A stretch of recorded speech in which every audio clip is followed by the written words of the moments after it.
Laserblast's reaction to Rippy in flashbacks says a lot about the softer side of his character. He openly expresses how cute he thinks she is, and is very quick to open, warm displays of affection. His reaction to Rippy carries similar weight and heartstring pulling to a later scene where his adoptive daughter Fink plays on his emotions with a pathetic puppy dog pout. While Laser's emphasis is on how cute Rippy is over anything else feels a bit patronizing, it's offset by her enthusiastic response and jump to return his hug. Rippy is also shown as very capable and intelligent. Her gimmick is a mix between classic cartoon slapstick with what she can pull or hide away in her portable pocket dimension.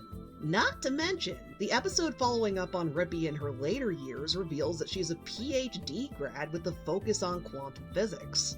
Cute things are one of Laser's Achilles' heels. Whatever Laser specifically found endearing or lovable about Rippy absolutely transfers over to whatever circumstances led to him snapping up and adopting Fink. Those feelings carry even stronger weight here, considering he steps up as her primary caregiver, despite otherwise forgoing his role as KO's biological dad. He can be really mean, nasty, and approaches most people with disinterest, boredom, or indifference. Scenes where he brags about conscious but expendable goo clones are slightly offset by other scenes where Fink is casually hanging out on his shoulder or cuddling with him. Shadowy figure and the baggage attached to him aside, Venomous honestly cares about Fink and shows that he's very capable of being a concerned, compassionate parent that wants the best for their child. He also has much more thoughtful, considerate, and level dialogue with her than other characters. Fink arguably sees this side of him the most often.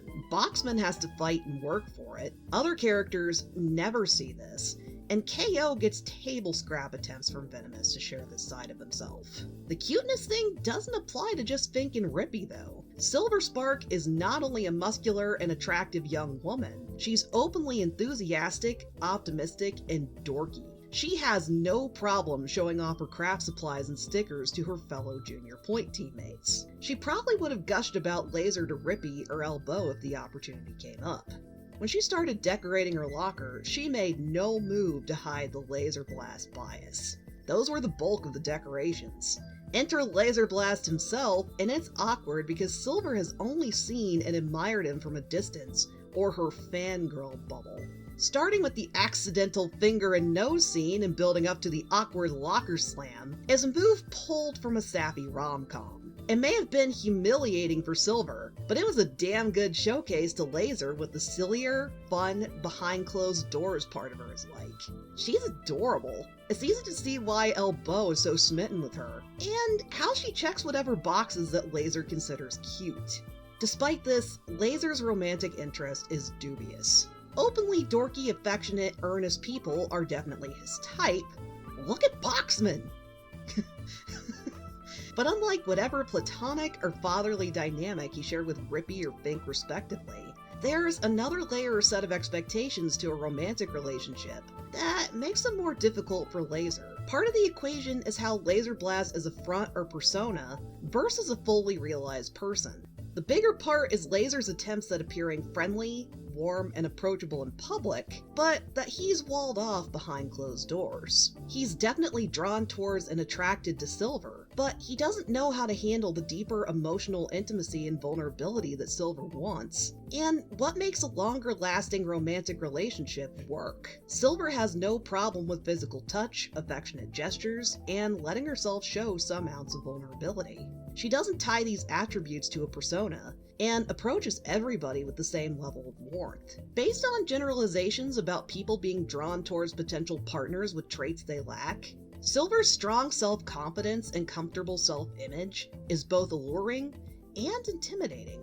Another element is something Boxman lays out as Venomous does what he wants, doesn't he? He tries to commiserate with Carol on this point, hinting that the professor has always been more individualistic and prefers to fly solo. He can work with others, but it's only effective as long as they comply with what he wants, and the bigger project matches his specific needs, goals, and motives. Laser and Silver's dynamic starts with some questionable power dynamics at play, with Laser as the more senior team member. He takes full advantage of this when he creates a convenient excuse to go for a one-on-one patrol with Silver. He also knows that he's probably getting a very enthusiastic green light based on the stickers alone. That knowledge places him in a similar situation to a celebrity meeting and dating someone that's very obviously a fan. And not just a fan, but someone that's entertained romantic daydreams about their snowball in hell chance with this celebrity. There's a certain layer of optics to that situation, which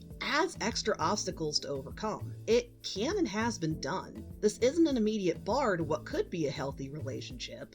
It's more that the fan-celebrity dynamic needs to be addressed and evened out at some point. Preferably, the fan becomes a partner on even footing, and the celebrity becomes a more actualized person rather than the fluffy caricature in the fan's head. Silver sees glimmers of Laser's true self, but it's more the rougher edges of his personality, like his low self-esteem and hang-ups about his powers. Those glimmers are tempered or offset by his smooth talker, tough guy persona. Unfortunately, Silver was enamored with his persona to a degree that he could push aside her doubts, fears, and reservations, with the right amount of swagger, sweet talk, and feigned confidence. From what little screen time there is focusing on Laser and Silver's dynamic, Laser's interactions with her have a very performative quality to them. Silver tried to reassure him and nudge him to be more vulnerable in private. She's a very sweet, considerate person that tries to talk things out and connect with others to the best of her abilities.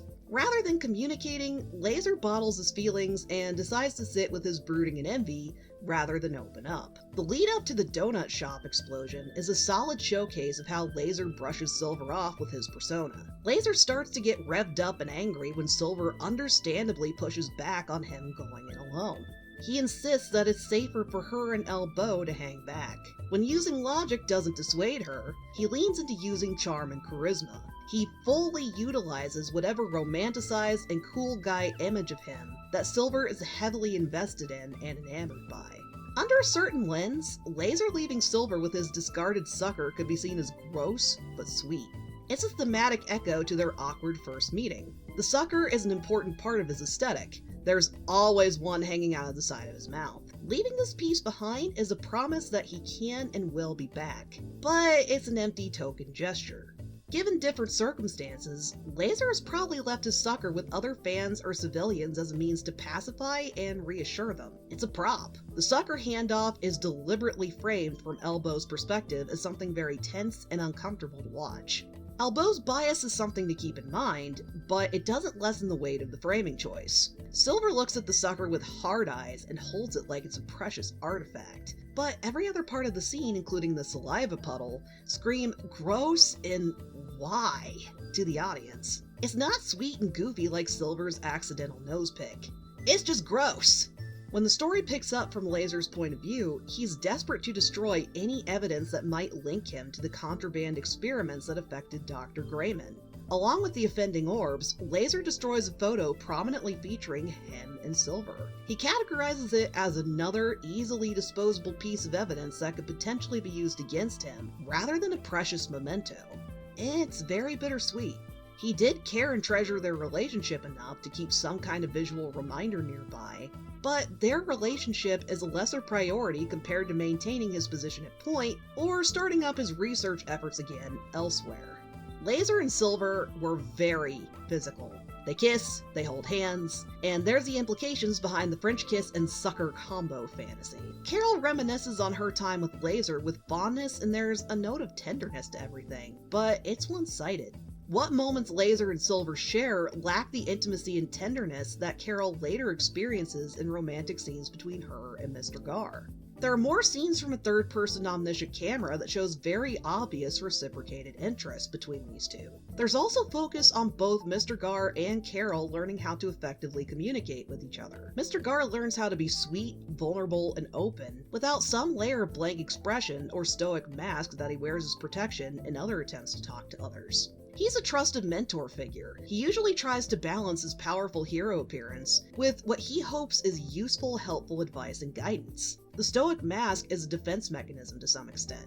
He was hurt and deeply impacted by Foxtail scapegoating him, and Silver blaming him for Laser's death. Though his students saw him breaking down and panicking from trauma, it doesn't break their confidence in him. If anything, it's powerful that they extend a hand to help him stand back up, and their relationships with him become stronger because they saw such a fragile part of him. Mr. Gar is able to establish a healthy split between his stoic image and when to be vulnerable, in large part because of Rad, Enid, and KO. His relationship with Carol helps address his trauma and leads to him working through things in an even healthier, more meaningful way. Carol feels more comfortable in trying to be spontaneous, take risks, and expressing what she wants and needs from her relationship. Since Laser was her last on-screen long-term relationship, he set some unhealthy precedents. There were certain topics that were always off-topic, he was secretive and mysterious in an uncomfortable way, and the relationship was centered on his needs.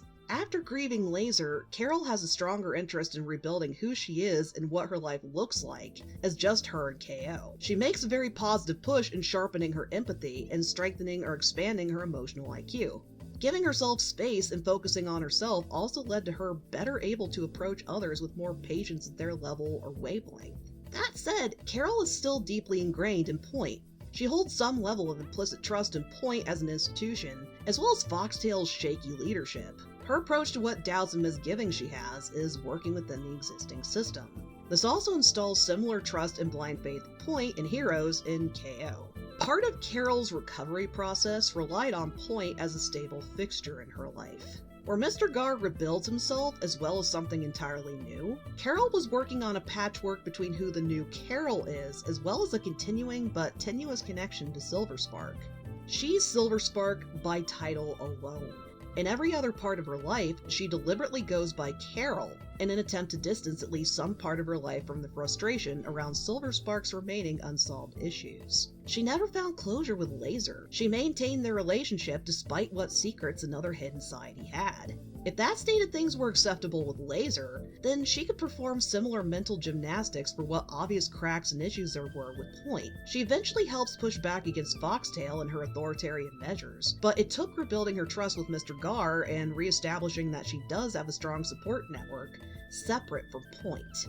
In regards to Mr. Gar specifically, Carol feels overwhelmed by Mr. Gar's romantic gestures, an active effort to make room for her and dates in his schedule and life overall. While Mr. Gar goes a little overboard, asking him to scale back is a far more approachable and easily resolvable issue compared to whatever tooth-pull efforts Carol faced with Laser.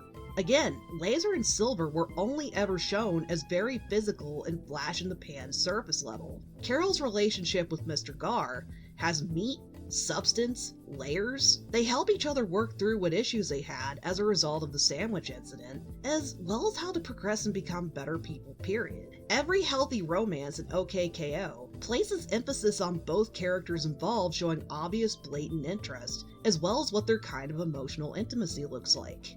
There's active story beats on the how and why these characters are drawn together, the efforts both put in to improve each other and their relationship. While Red Action in Enid is a slightly different case that frames the majority of interest from Enid's perspective, Red does share intimate moments with Enid leading up to affirmative dialogue where she calls Enid my girl, as well as an on-screen kiss. The bulk of their romantic storyline are a pair of cool kids learning it's okay to be dorky and vulnerable. They end up together because the other girl is one of the handful of characters they feel comfortable around, as their true unrestrained self. In short, the lack of confirmed reciprocity from Laser was a deliberate narrative choice.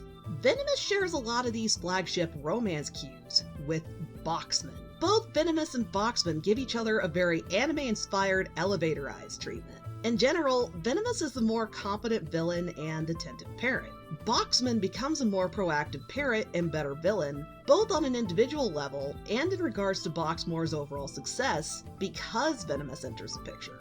Also, while Boxman holding hands or sharing some physically intimate gesture with Venomous isn't as explicit as Laser and Silver could be, there's stronger mutual intimacy to all of these gestures. When Boxman tries to talk to or engage with Venomous, he's far more soft and receptive. Boxman is a driving force for most romantic overtures, but he gets very enthusiastic propositions about commitment and collaboration from Venomous in turn.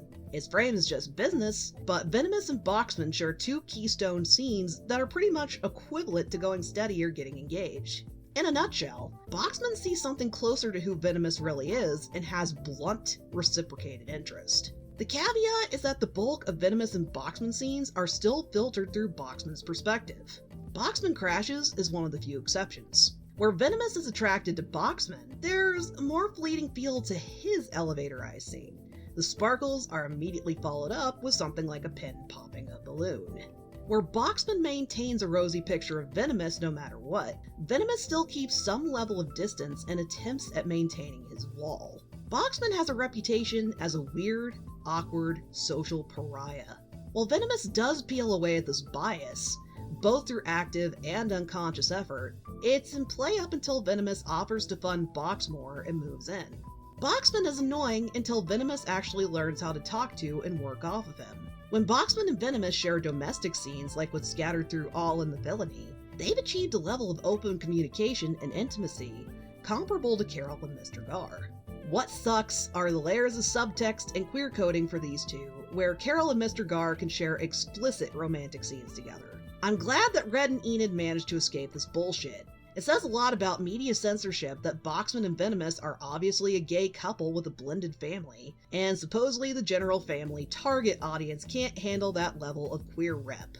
Another YouTuber called RadChad called this out in a side tangent in one of their videos. It hurts my heart so much, but they're right. It's disappointing there wasn't a fight for making the Voxy Bunch clear, undeniable text versus subtext. Compared to Carol and Mr. Gar, or Red Action and Enid, Boxman and Venomous fall apart because they don't have a clear scene addressing their respective trauma. Carol and Mr. Gar have their defining moment in Dark Plaza. They recreate their trademark elbow drop move, dressed as Elbow and Silver Spark, apologizing to the other and promising to be more trusting and open with each other going forward. Red and Enid have their defining moment in Red Action to the Future. They've established that they like, appreciate, and admire the other. There's a vested interest in hanging out and getting closer, but Enid hasn't expressed honestly and clearly that she wants more than a casual dynamic. A big part of her character story is telling others how she feels and owning who and what she decides to be, regardless of others' opinions or perspective of her. Owning that she wants to date Red Action in a serious long-term way is part of that. Unfortunately, Professor Venomous refusing to unpack his trauma around losing his powers, or doing any kind of meaningful introspection, is a huge part of the overarching story. It's more complicated than this, but a general overview is that shadowy Venomous is following someone's self-destruct in the worst possible way. The other romances can wrap up or reach a satisfying conclusion because the mutual understanding needed for them to function fits neatly in where the story wanted to go. Because shadowy Venomous was the centerpiece of the series finale, Boxman and Venomous were a narrative element left to the aftermath or any follow-up that has breathing room for them to talk things out in the respect that the other couples have. As for Carol's awkward reunion with Professor Venomous, it's the capstone for years of resentment on Venomous's part, and both Carol and KO experiencing a cold water realization. When Venomous shares his version of events, it's a knife in the back moment. At the time, Carol chalked up Laser's brooding as a character flaw that could be addressed or helped with time and effort. When Venomous shares just how deep his envy towards her powers was, it's a retrospective red flag. Venomous saw every move or gesture from Carol through a specific, narrow lens. She had more power and prestige than him because of what superpowers she had, and would never see him as equal. He places such a high premium and importance on power that he prioritizes this above everything and everyone else. Venomous revealing his villain origin story was a warning. It's compounded by him surrendering to the unchained impulses and utter lack of restraint from shadowy Venomous. No relationship this man has survives this all-encompassing, world-narrowing, and shrinking desire. Venomous is a product of giving into bitterness and festering in those bitter feelings with no real attempts at working through the root cause. He's contrasted against Carol, someone that shows active self-improvement and learning to grow to help her grieve. How they sit as such intense thematic opposites paints a dramatic picture of what their original relationship and dynamic looked like. Laser was entertaining a passing fancy. Silver was going for a wild dream come true and ready to put in the effort to make things work.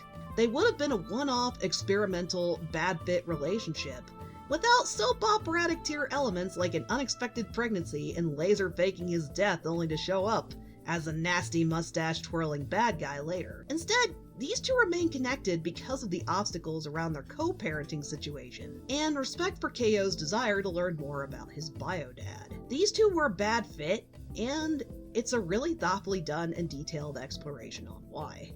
Unnecessary endnote.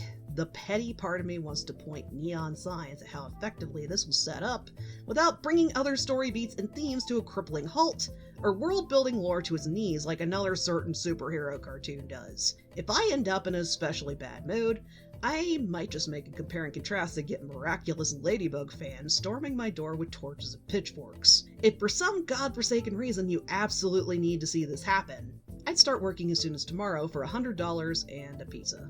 Thanks for watching! If you enjoy my videos and want to keep tabs on what I upload next, consider subscribing, ringing the bell, and more importantly, add me to your RSS reader. It's old, but it's a good way to avoid algorithm nonsense, and see everything me or any of your other favorite creators put out there. Or well, keep better tabs on it. If you're in a spot where you can, consider donating to my Patreon to help keep the lights on, as well as making videos like this one. I also recently shared some of my scrap scripts and content. Get a glimpse of what my cutting room floor looks like.